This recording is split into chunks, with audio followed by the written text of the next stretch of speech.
got the cornfield calm, Midwest tone, but he's spitting facts like a dog with a bone. Lanky frame, fire-haired, eyes on the case, breaking down the game and the darkest place. Sports scores to murder boards, Hoosier logic cuts like swords. From Friday lights to chalked out lines, this redhead's brain rewrites the lines. Inside the Hoosier mind, where the stories twist and stats unwind. He's a legend in flannel, mic in hand, digging deep where few can stand.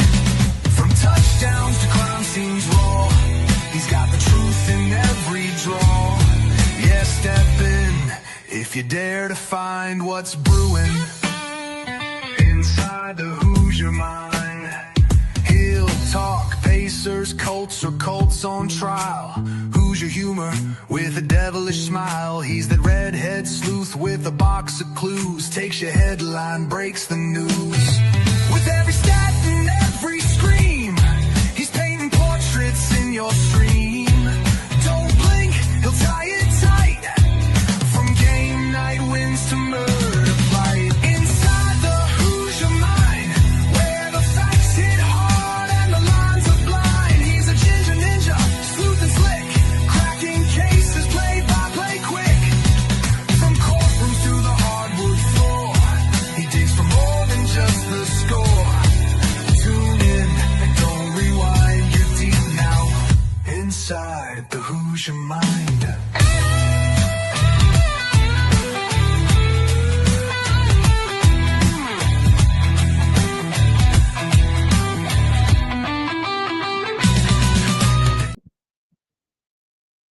All right, what's up, everyone? Welcome into Inside the Hoosier Mind, brought to you by Military Broadcast Radio, helping give veterans a voice.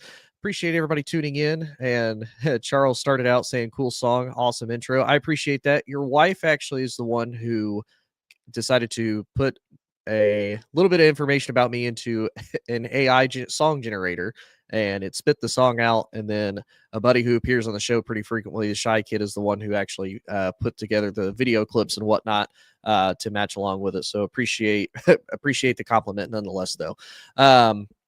Happy Wednesday. Unfortunately, even though there's so much sad news going on in the world today with school shootings, with people being hurt, unfortunately, with the unfortunate passing of Charlie Kirk as well. My thoughts and prayers definitely go out to him. And I want to say this real quick. This is not a reflection of MBR or anything like that. Whether you like the guy or not, he's still a human being. He's a 31-year-old dad. He's a 31-year-old husband who unfortunately leaves behind 2 kids. Whether you agreed with him or not politically is entirely up to you. I'm not going to try to force you to like him or anything to that extent, but just recognize he was still a human being. He was still a person. And unfortunately, 2 kids now have to try to be explained to why their dad isn't going to come home tonight. So just please remember that as you move forward, as you think about things, that is the unfortunate reality that those kids have to live in, and that we as a society and as human beings have to live in currently. But nonetheless, though, do want to talk about sports, because there's a lot of interesting things that happened in sports recently over the past weekend, especially in the NFL, as well as college football. We had yet more upsets in college football. I was happy to say that I went 9-2 in my predictions this past weekend for college football, at least. I don't know what I did in the NFL. Like I said, I didn't really keep track of it. The NFL is kind of hard to really pick, at least early on in the season, because some teams do actually better than what a lot of people expect. So we'll get into the NFL first. I know I typically do college, but we'll get in the NFL first. I'm not going to cover every game. I am going to cover a few, though, that I thought was probably the most interesting. The first being the Bengals at the Browns. The Bengals ended up winning 17-16. The Bengals defense is actually what ultimately ended up saving them.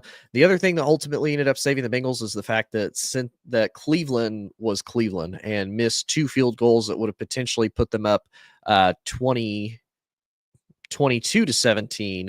And Cincinnati in the second half just wasn't really able to move the ball. I mean, Cleveland was able to do pretty much everything better as far as running, passing. Joe Flacco, even at 40 years old, 31 of 45, 290 yards and a touchdown.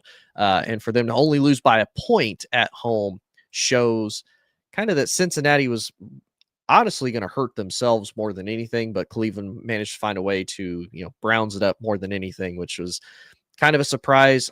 I do want to see what Cincinnati looks like as the season progresses. Obviously, it's just the first game. There's still a lot of rust. There's still a lot of, things to be tweaked and figured out and fixed throughout the meantime. So it's just the first game of the season. It's not, you don't totally have to freak out yet. But it will be interesting to see how they go. The Browns, I'm not super surprised. This is kind of what I expected out of them. There's not a whole lot of, I would say, upside or brightness to the Browns at the current moment. Just looking at their team offensively, there's not a lot to get excited about. Running back, quarterback wise, do they have the guy in Dylan Gabriel or Shedeur Sanders? That's yet to be seen. We haven't seen Dylan play in an actual regular season game, nor have we seen Shedeur yet. So that'll be yet to be seen. We'll have to look in about a month to kind of see where the Browns are at. Is there a shot that they could potentially go to the playoffs? We'll have to wait and find out. If not, maybe they put both rookies in just to see what happens and just to see if they can get any type of magic come about it. Here in Indy, huge surprise with the Colts blowing out the Dolphins 33-8. It was actually 23-0 for the longest time.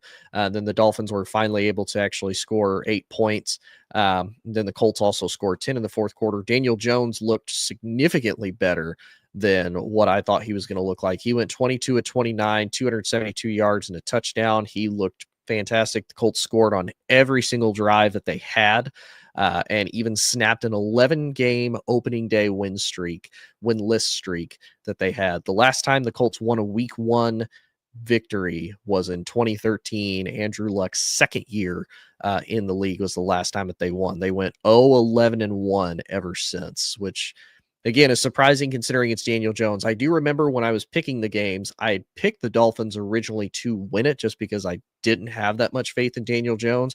I'm still a little skeptical of him just because of his past, just because of, what he had. Now, he does have a better offensive line in Indy. He's got a little bit better weapons. Tyler Warren obviously looks fantastic out of Penn State. I know, MJ, if you're watching this, you'll be super excited because I know Tyler Warren was one of your great players there at the Penn State for the Nittany Lions, and he looked absolutely as good as advertised, if not better.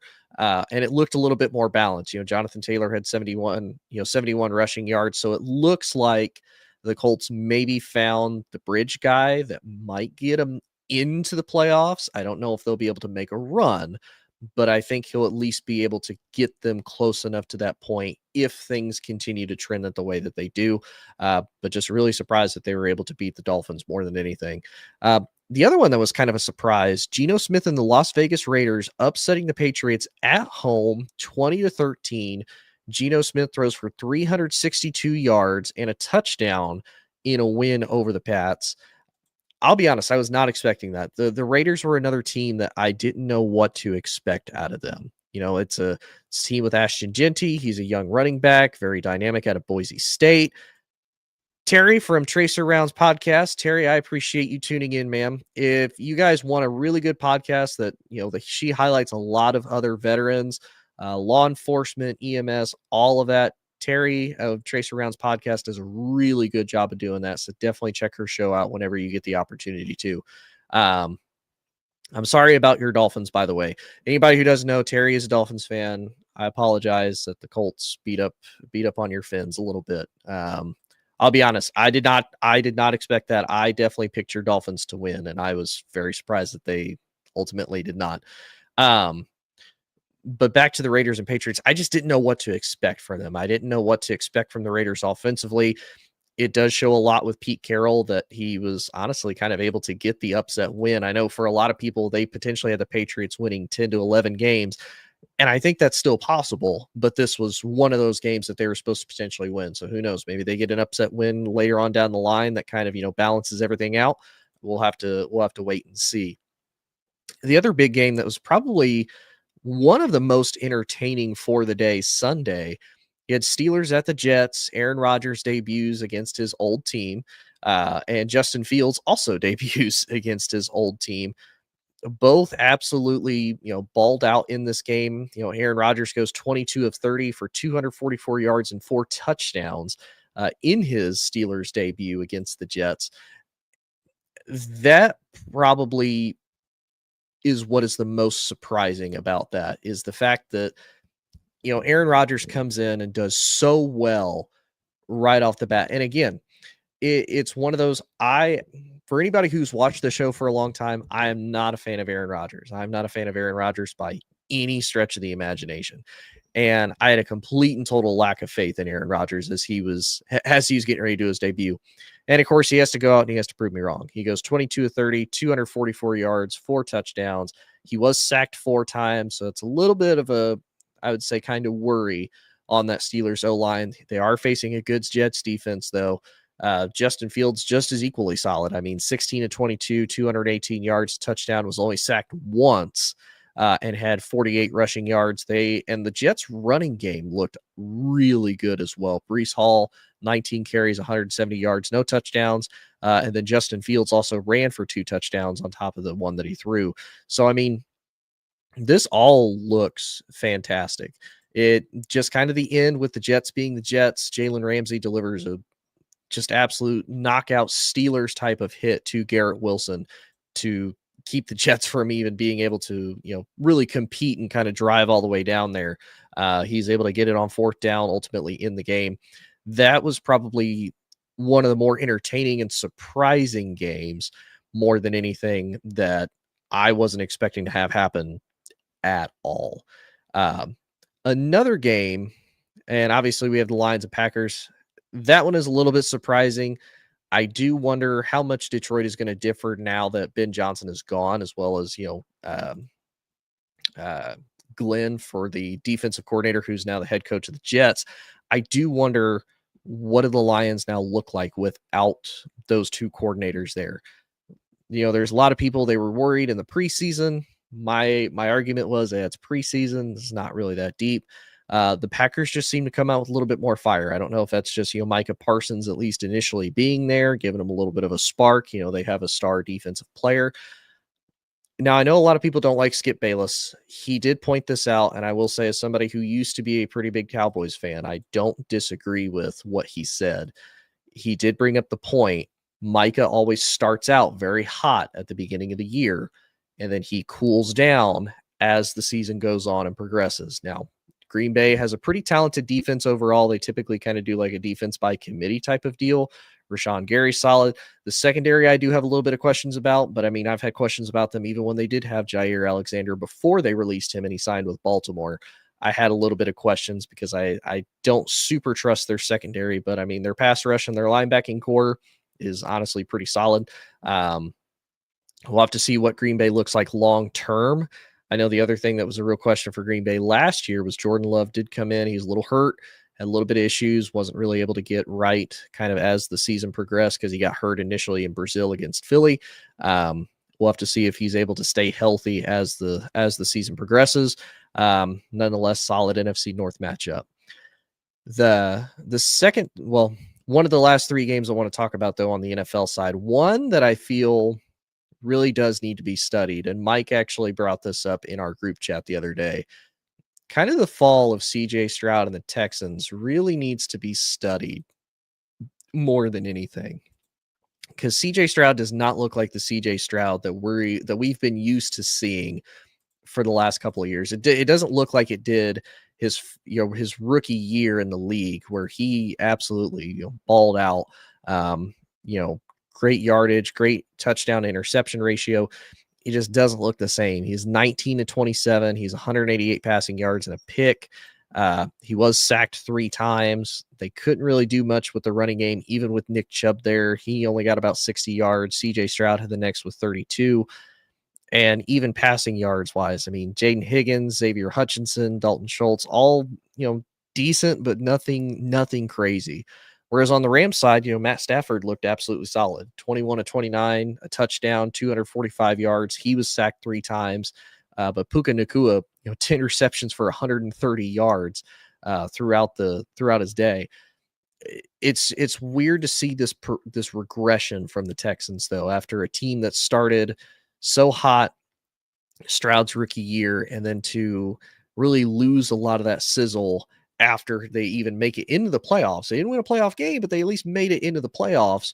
You thought, okay, the future has to be bright there in Houston, and it just seems they kind of get worse and worse and worse as each game goes on. Even as he gets more experience and more practice in, it's just weird to see them regressing, even with a fairly good amount of talent. Now they do need to fix up their offensive line a little bit.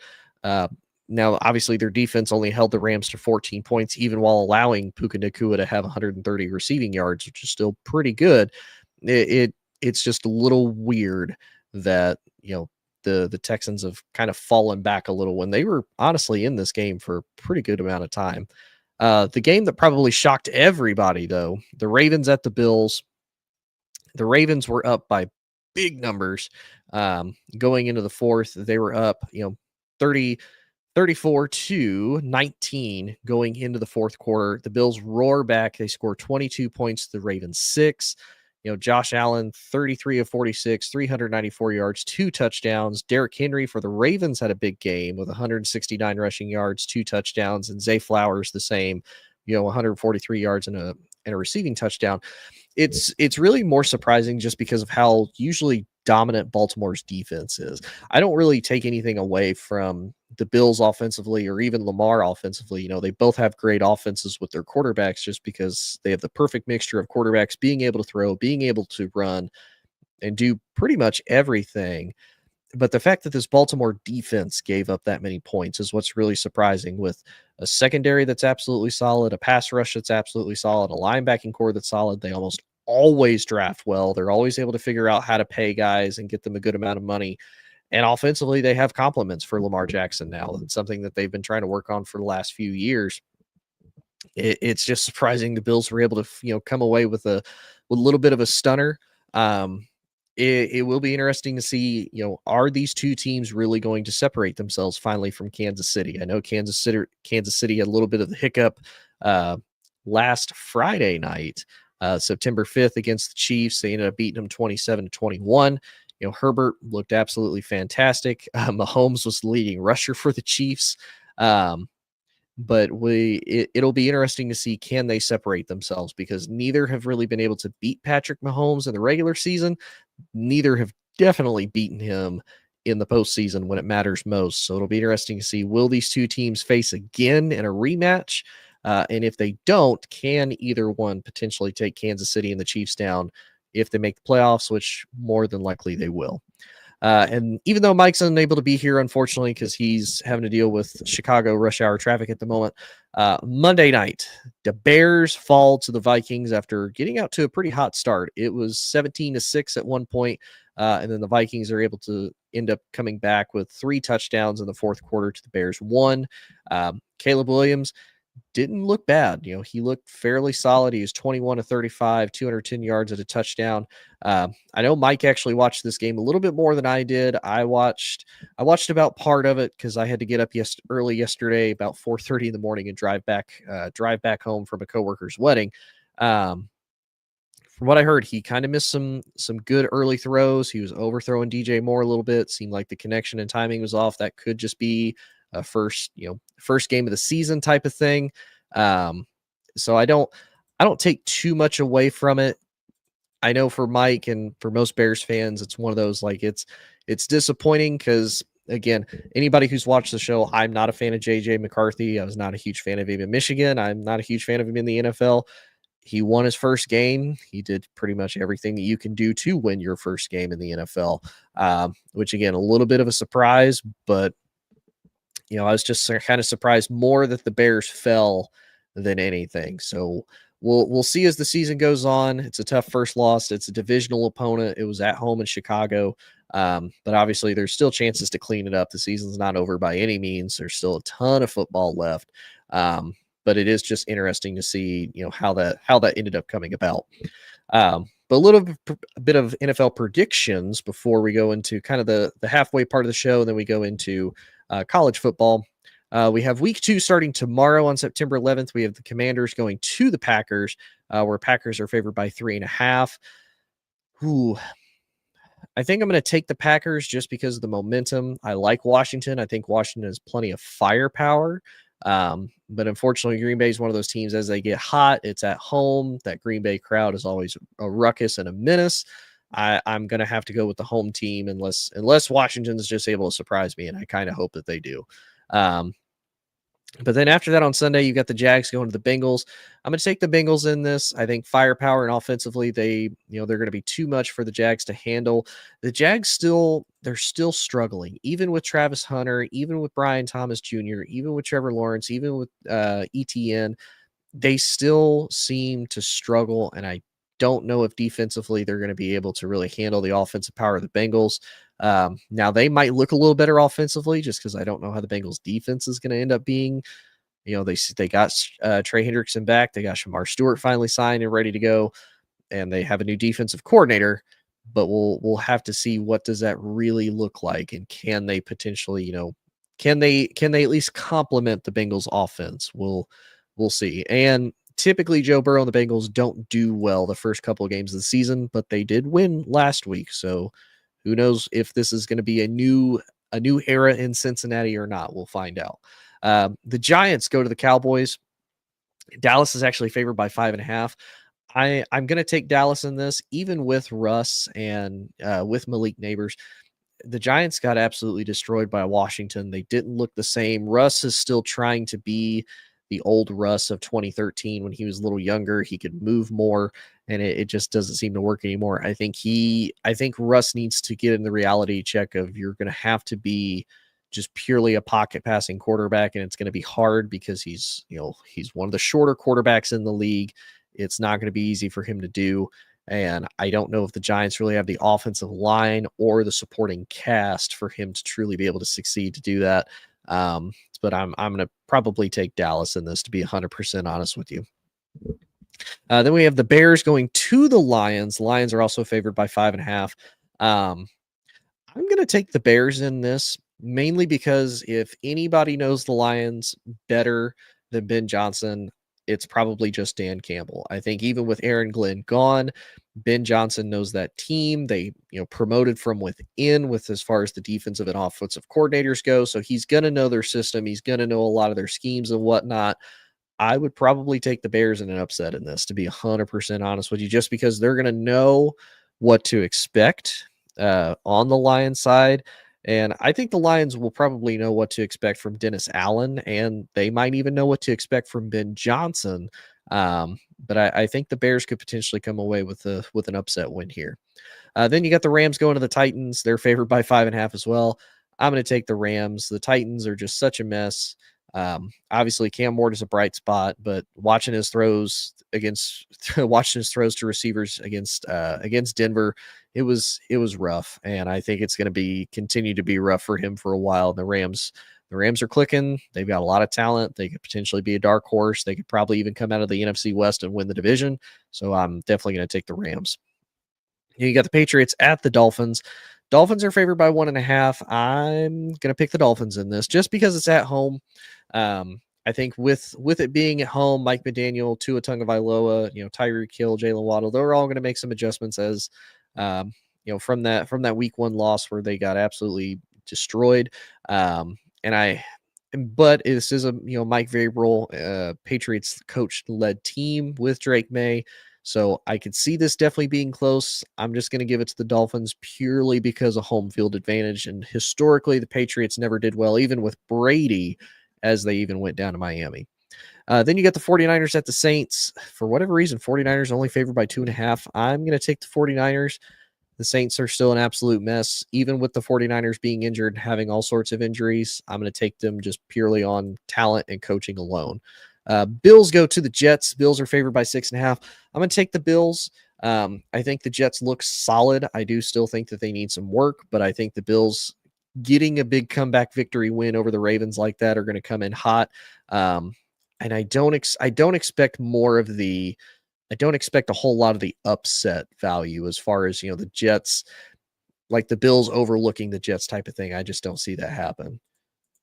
Charles says I should play fantasy football. You know, I don't do great in fantasy football for whatever reason. I'm better at picking the teams than I am like, oh yeah, I think this individual player is going to have a breakout game. No, I'm awful at that. Like this last one, I had Justin Fields on my bench for Bo Nix because I'm like, oh, he's not going to do that great. And yeah, Justin Fields got a ton more points than Bo Nix did, and it was super frustrating. Then we got the Seahawks at the Steelers. The Steelers are favored by 2.5. I'm going to take that. They kept a close game against San Francisco. I'm going to take Steelers. It's at home. I don't trust Sam Darnold a whole lot, especially if they get down. I don't trust that to be able to happen, even though Jackson Smith and Jigba had a great game. It seems like Aaron Rodgers is clicking. He clicked with DK Metcalf. They were able to make some pretty big plays, and it'll be a little bit of a revenge game for DK going against the team that traded him away. So I do expect DK to probably have a big game, though. So I'm going to go with Steelers. The Browns go to the Ravens. Ravens are favored by almost 12. I'm going to take the Ravens. I got very little faith in the Browns whatsoever. The Broncos come here to Indy to take on the Colts. Denver is favored by 1.5.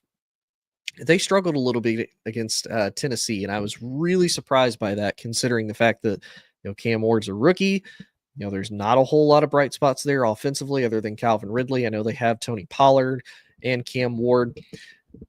Again, having been a Cowboys fan, having watched Tony Pollard, he is solid. He's a speedster, but he's not the guy that you can rely on to really carry your team if your rookie quarterback needs it. So I'm going to go with Indy because that defense was on fire, and I mean Daniel Jones looked good when he was playing. So I'll give it to Indy as the home team. Panthers go to the Cardinals. I'm going to take the Cardinals in this. I didn't really see a whole lot of bright spots out of Carolina as they faced Jacksonville, even though they even had about a little over an hour delay in the game. So you had basically an extra hour to kind of rest, prepare, make adjustments, and it didn't seem like any of that happened. So I'm going to go with Arizona in this one. Then you have a rematch of the Super Bowl. You have the Eagles versus Chiefs. Philly is favored by 1.5. They did add pass rusher Zadarius Smith this past week to try to help boost the pass rush. Jalen Carter should be back, barring him potentially spitting on anybody before the game starts. I'm going to take the Chiefs in this, and I know a lot of people may consider that kind of weird. The Eagles' secondary looked awful against Dallas, and so did that pass rush. Like, Dallas has a pretty rebuilt offensive line. Dallas ultimately ended up losing the game, but Dallas pretty much ran whatever they wanted to on them. They scored on just about every single drive. I mean, there was not a whole lot of punting in that game against Dallas with Philly, and vice versa. So I'm going to take the Chiefs in this. I think Patrick Mahomes will take advantage of a weak secondary like that. And I think defensively, the Chiefs will be able to respond pretty well as far as containing against Jalen Hurts. This will be the third big matchup between them in the last few years. Obviously, they had the Super Bowl not too long ago, this past February, and they even just a couple of years before that, they had a Super Bowl matchup, and the Chiefs ended up winning it. So I'm going to take the Chiefs in this. I don't see them starting out 0-2 by any means. And then to end the night, Sunday night, you've got Falcons at the Vikings. Minnesota's favored by 3.5. I'm going to take the Falcons. I think the Falcons will be able to get everything right to make the adjustments. They obviously they have the talent there. I think Minnesota also has the talent. Again, I'm not sold on essentially what is the rookie season for JJ McCarthy, even though it's his first full year starting. It's technically his second year in the league, but he never started last year, so it's all but his rookie year. I think Falcons will take advantage of that. I think it'll be a close game, but I think the Falcons will win that. Then you got the Buccaneers heading down to Houston. Houston is favored by 2.5. I'm going to take the Bucs. They were able to actually make a comeback victory and claw the win out of the Falcons' hands. Emeka Ibuka absolutely burst onto the scene with 2 touchdowns in his debut game as a rookie. So I mean, I can't really go against the Buccaneers with Baker Mayfield and whatnot. They look great. I think they'll continue to roll. And then probably the best game of Monday night, you got the Chargers at the Raiders. Chargers are favored by 3.5.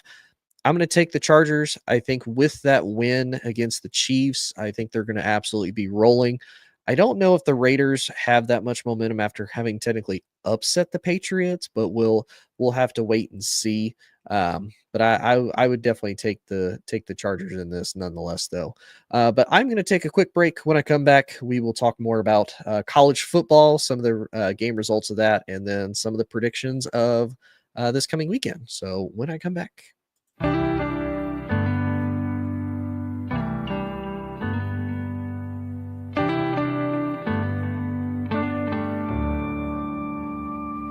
Signed up to fight for freedom. What a price you had to pay. Picture in a helmet, missing family every day. Your Lady Liberty, dressed like G.I. Jane. Some scars we'll never see. She will never be the same. She's a mother, she's a daughter. She's a sister and a friend. Standing tall in that uniform until the very end. When Uncle Sam called, she signed that line to serve. 'Cause you can't spell hero without her.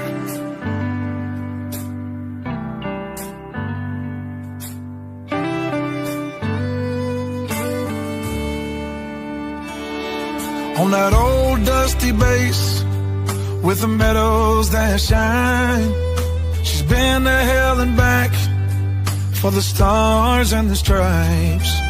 Your Lady Liberty, dressed like G.I. Jane, and some scars we'll never see, and she will never be the same. She's a mother, she's a daughter, she's a sister and a friend, standing tall in that uniform until the very end. When Uncle Sam called, she signed that line to serve. 'Cause you can't spell hero without her. Yeah, yes.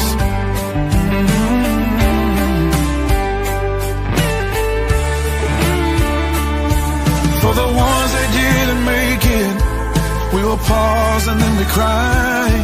We can still see their smile in every sunrise. She's a mother, she's a daughter, she's a sister and a friend, standing tall in that uniform until the very end. When Uncle Sam called, she signed that line to serve. 'Cause you can't spell hero without her. 'Cause you can't spell hero without her.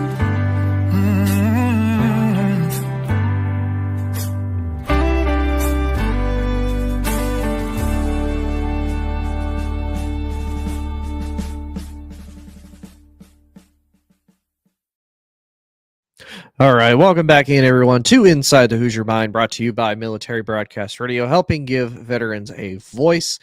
We are back to talk some college football. What a crazy weekend. We had upsets once again. We had even had teams fall completely out of the rankings. Florida's no longer ranked. Arizona State's no longer ranked. Both of them ranked within the top 15, but because they lost to unranked opponents, it just completely dropped them out, which is a huge surprise. And I think still a little bit of bias that they did that to Florida. They did it to Arizona State, yet they didn't do it to Alabama. And I know if anybody's an Alabama fan watching, probably going to get a ton of hate for that because it's the Tide. Y'all lost bad to Florida State. Now, y'all did beat up on ULM. Congratulations. You beat up on University of Louisiana Monroe. I don't know why you're flexing on that, to be 100% honest with you, but just saying, it's a little weird bias. I will talk about some of the bigger games, though, at least some of the Power 4 versus Power 4 opponents. Like I said, I went 9-2, my two upsets being Arizona State being upset by Mississippi State, and then Baylor actually beating SMU for the 12th straight time. I believe it's the 12th straight time. They haven't beat them in years, by the way, which I was like, that's insane.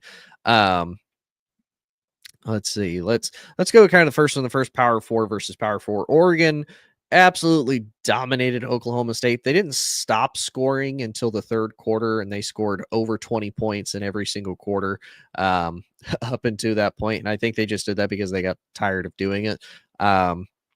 So huge win for Oregon. A little bit sad for Oklahoma State, considering they were always one of those very under the radar Big 12 programs that was always competitive in the Big 12. But they always just kind of had a couple games that tripped them up that would cause them not to win the Big 12 championship. But I mean, Oregon absolutely looks solid. They continue to roll, and good for them on a win. I did end up getting that one right, but I wasn't super surprised, to be honest with you. Illinois ends up beating Duke 45-19. Wasn't super surprised by that, to be honest with you. Illinois has all the experience. They brought a lot of their guys back. Duke, again, I know they had a couple of years there where it's like they got some big upsets. But Duke, they're not a huge powerhouse program. I didn't expect anything too crazy to come out of that. The big one, though, Mississippi State upsets Arizona State 24-20. This was really a surprise because it was 17-3. For a good long time. They ended up bringing it back 17-10. They end up getting super, super close. They end up even tying it. They end up almost actually tying it. And you think it's kind of won. Mississippi State throws an absolute dot and ends up closing the game out on a touchdown. It was just really surprising that Arizona State did this. And I know Joel Klatt mentioned this, and I even mentioned it on my show a couple weeks ago. He wasn't sold on Arizona State for actually a pretty good reason. The biggest being they lost Cam Scatterbo to the draft. He's gone, and he was a big heart-beating piece of that team. And I know a lot of people, and they even interviewed Leavitt, the quarterback for Arizona State, of hey, how did you feel not having Cam Scatterbo in the back, in the backfield now? He said it's a lot, it's a lot more quiet. There's a lot less arguments, a lot less changes with everything. But again, that's credit to Cam's IQ. Cam's IQ of knowing what to look for, what to make adjustments of. The fact that he's gonna run hard, he's gonna play hard. It was really surprising that Arizona State fell this way to Mississippi State. First time Mississippi State has won against a ranked out of conference opponent at home since 1991. It's been 34 years since they've been able to do that, which is absolutely crazy. Probably one of the other big surprises of the weekend, South Florida goes to the Swamp and absolutely upsets Florida 18-16. This was probably the biggest surprise of the night. Florida went into the halftime with a 9-6 lead. South Florida comes out, they score 9 points. And the very last drive, I mean, it's 16-15. There's about 3 minutes left. They're able to absolutely just drive down the field. And instead of Florida using those timeouts, Billy Napier lets it get down to about 30 seconds. USF gets the first down, and they're already in field goal range at that point. And then basically just lets them kick a field goal as time expires to ultimately win the game, which I was really, really surprised about that they let this happen type of thing. I don't know if they overestimated themselves, if they underestimated USF. Our buddy Randy in the chat was very high on USF's coach, and obviously they look very well coached. They beat Boise State pretty well. Now they've upset Florida. They even knocked Florida out of the ranks. Now USF is actually ranked 18th themselves. I'm just overall surprised. I did not expect it to happen. I know a lot of Gator fans didn't expect it to happen. A lot of Gator fans are upset with Billy Napier, and they're ready for him to be fired again. I did have a Florida fan that I worked with bring up kind of a good point. He said DJ Lagway kind of reminds him of Anthony Richardson. When everything's working and when he's able to hit his first read, he's fine. But when he has to scramble, he has to run. And if he can't stay healthy, which he has had a history of not being able to do, kind of like kind of like Anthony Richardson, he struggles, and that seemed to be what South Florida was able to do to really upset Florida. So we'll have to see what that looks like this coming weekend against LSU. That'll be the real big test. Michigan falls to Oklahoma. This is actually a pretty close game the entire time. It was 14-0 going into half. Michigan's able to roar back with 13 points. John Mateer looks just as good as advertised as far as being a wonderful running quarterback. Goes. A Michigan fan I work with, I was kind of asking him about it. He said that Michigan's offensive line didn't look good, and it really didn't. I know Haynes, the running back, got 125 yards, but 75 of that was just on one play. So realistically, they were only able to run for 50 yards. So they shut Michigan down pretty well. Michigan's struggles may continue as they now officially lose Sharon Moore to a 2-game suspension, just as they're about to enter into Big Ten conference play. We'll have to see what does that do for Michigan, and can Michigan stay afloat until he comes back?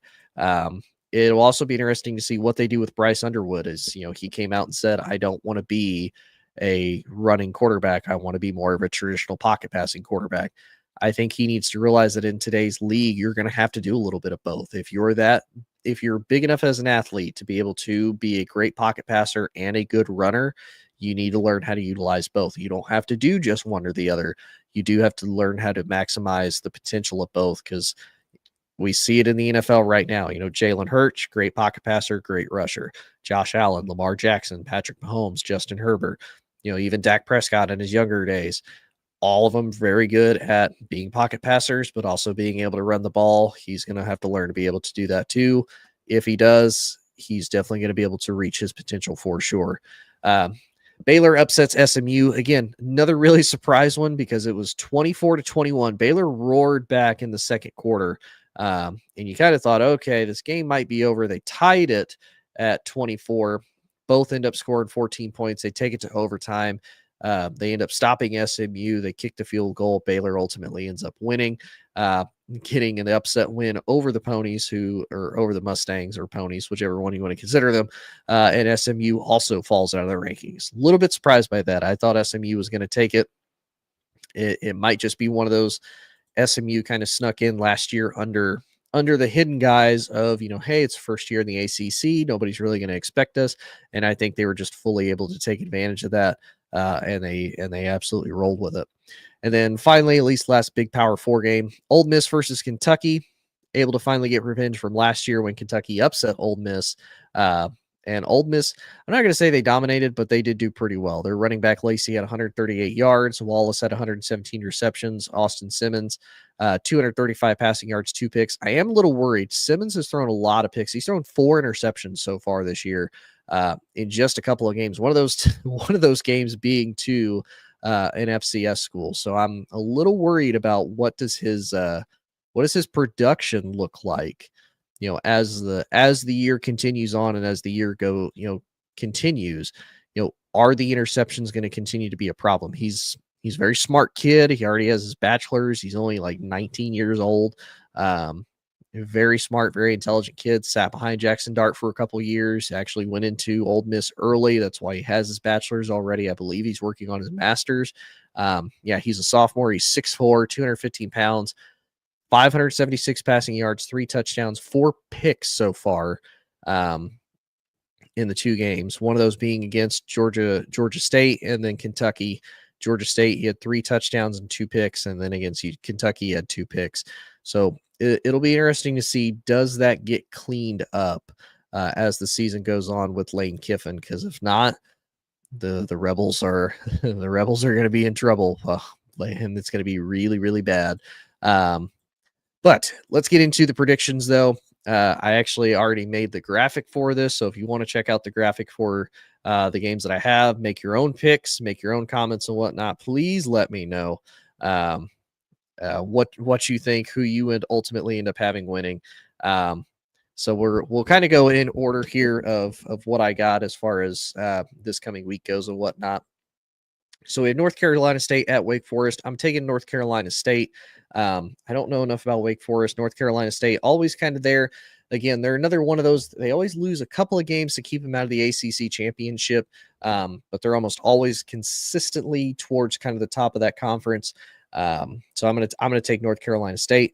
You got Kansas State going to Arizona. Kansas State has lost 2 games so far this year. They got upset by Army. Obviously, they lost the first game of the year to Iowa State over in Ireland.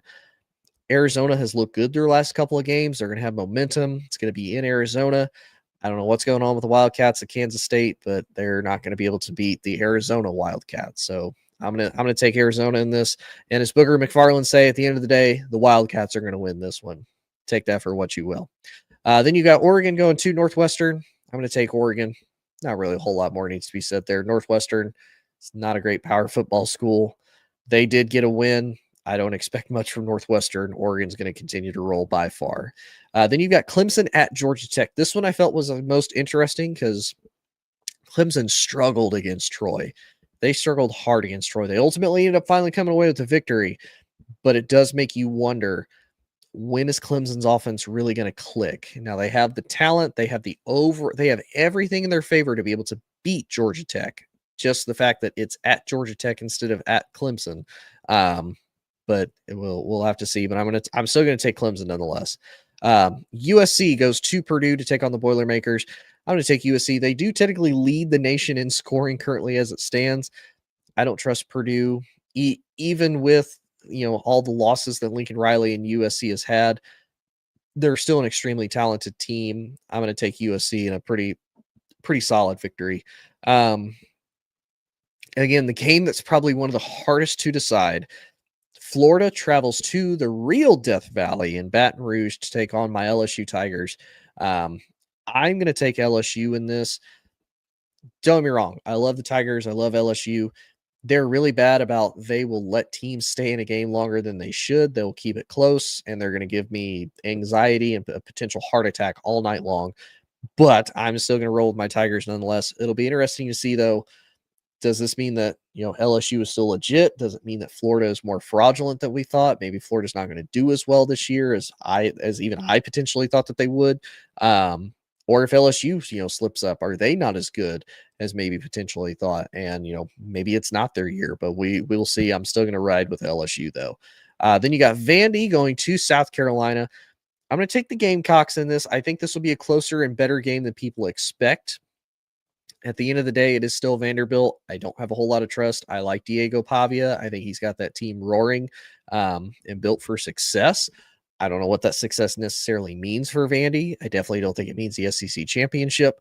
But I think with how the Gamecocks play, they're probably going to be a little bit on the roll. It's going to be at home, which is also going to be a benefit for them. I'm going to take the Gamecocks in this. Then we've got Colorado going to Houston. I'm going to take Colorado. They looked good against Delaware in its first ever matchup against them.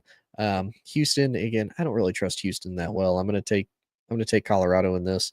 And then we've got Wisconsin going to Alabama. I'm going to take Alabama. Again, it's at home. Wisconsin and Luke Fickell. I think this is Luke Fickell's last year in Wisconsin.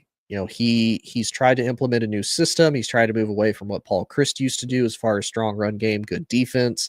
He's trying to move it more into a passing offense type of style.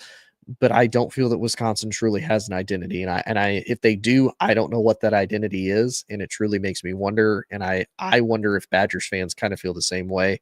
So I'm going to take Alabama in this one. The other game, probably the biggest game of the weekend, you have Georgia versus Tennessee. I feel this is an absolute coin flip. I feel really either team could win. Joey Aguilar and the Tennessee Volunteers are absolutely rolling. He has believing in Tennessee again. And Georgia, there's a little bit of an ask why they struggled against an Austin Peay school and only won like 28-3. So there's a little bit of a question mark with that. And Tennessee hasn't beaten Georgia in a good long while. I'm going to take Georgia in this. And I even asked Mike and Randy, who are both huge Volunteers fans. Mike would say, go Big Orange right now if he was on the show. I asked both of them. Randy kind of feels the same way. He said it's always going to be go Vols, but until they show me they can do it, I don't think that they're going to win. So I'm also going to ride with Georgia on this one. Oregon State travels to Texas Tech. I'm going to take Texas Tech. Oregon State is honestly kind of a disappointment. I thought they were going to do better than what they have, and they've unfortunately just been a pretty big disappointment for me so far. Then we've got Pitt going to West Virginia, the backyard brawl, an old school college football rivalry. It's in West Virginia this year. I'm going to take Pitt. West Virginia got upset by Ohio last week, another big rivalry game for them. Ended up losing 17-10. Not really a good look when you're a big Power 4 school that, again, there's not a whole lot of expectations. The potential is really not like always there. But the fact that you lose to them, that's kind of a little bit of a knock on you. So I'm probably going to roll with Pitt on that one. The other game that I felt was probably going to be the hardest to pick who I would have win. You have Texas A&M going to Notre Dame this time to face off. Notre Dame obviously got the big upset win last year in College Station against Texas A&M. I'm picking Notre Dame because it's at home. They did not play this week. They were on a bye. They have a chance to make adjustments post the Miami game, which they did. They kept it close against Miami, which I was really surprised about. So we'll have to see, do those adjustments continue to stay? Does Notre Dame continue to have the talent? Again, it's at home. They should have a little bit of momentum with that. And Texas A&M, again, they're a school. They always spend a ton of money. They always recruit very well, and then they're just never able to really put it together. Texas A&M is one of those schools that you gotta show me for me to believe it, because right now I'm not seeing it, and I haven't seen it for a long time. You're always ranked really high. You're always told how well you recruit, and then it usually ends up in a 7-5, 8-4 season at the end of the year. So I'm going to go with the Fighting Irish on this one. Then you got Minnesota traveling to Cal. I didn't think Cal was going to be that good. Their quarterback looks absolutely solid. But PJ Fleck and the Minnesota Gophers also very solid. Been solid for a long time. He's got that team absolutely believing. And last time I said, I don't believe Cal will be able to do it. They're a mess. They end up beating Oregon State pretty well, but I'm going to go with Minnesota in the Big Ten on this one. Then finally, the last big Power 4 matchup, you got Boston College at Stanford. Stanford got upset by Hawaii of all teams. And then to boot, Boston College actually put on a great game against Michigan State. Took them all the way down to overtime. Michigan State just ultimately ends up coming away with the win. No knock against Boston College. I think they're a very good team. Again, I don't know if they're going to be good enough to be able to make a run for, say, the ACC title or whatnot, but I think they'll be good enough to be able to pull away a win here and get their second win of the college football season. But nonetheless, I appreciate everybody tuning in. Hope everybody has a wonderful rest of your weekend. Hope everybody's able to hopefully enjoy this weekend of sports and whatnot. Appreciate everybody tuning in. Appreciate all my fellow MBR podcasters that tuned in as well. Again, check out all of them. They have such great stuff, such great content. If you are looking for anything as far as advice, looking to talk, if you want to hear other veterans that are highlighted as far as, small business owners, people that they truly do go through the struggles and they figured out a way to balance those struggles, go through life, have businesses, families, all of that. All of these great shows on MBR are able to have that, and they highlight it, and they do an absolute wonderful job. If you want to learn more about that, if you're at least looking on video, there's a little QR code right here just above my head that you can scan to learn more about that. If you're listening and you want to learn more, just look up mbradio.us or MBR Radio on Facebook, any of those. They'll definitely be able to take you to links and get you more information on it. But nonetheless, I appreciate everybody tuning in. Hope everybody has a wonderful night and a great weekend. And we will be back next week to talk some more NFL and some more college football. Everybody have a great night. Ladies and gentlemen, thank you for tuning in to Military Broadcast Radio. As we wrap up today's show, we want to remind you that the podcast of today's episode will be available right after we go off the air. So if you missed any part of the show or want to listen again, be sure to check it out. And remember, we're here to support and honor our veterans. Your stories and experiences matter, and we are committed to giving you a platform to share them. That's right. We're here to give our veterans a voice. So don't forget to catch the podcast and stay connected with us. Giving our veterans a voice.